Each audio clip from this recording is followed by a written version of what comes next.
Displaying Pyplot windows using Anaconda+Sublime. I installed the Anaconda distribution on Windows and got it working with Sublime Text too. Now I can press Ctrl+B to run scripts, and after using pip to install the required packages, I finally have no import errors. Unfortunately, matplotlib plots will not display no matter what I do. The most promising looking answer was one on this page.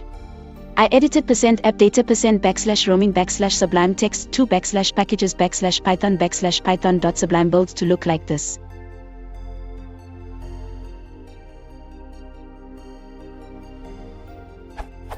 However, it did nothing, and putting quotes around true made no difference.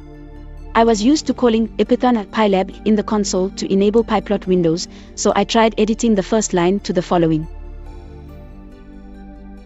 In %appdata%\roaming\sublime text 2\packages\user, I also tried commenting out the line.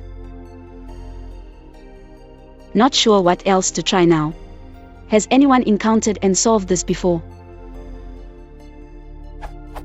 Thanks.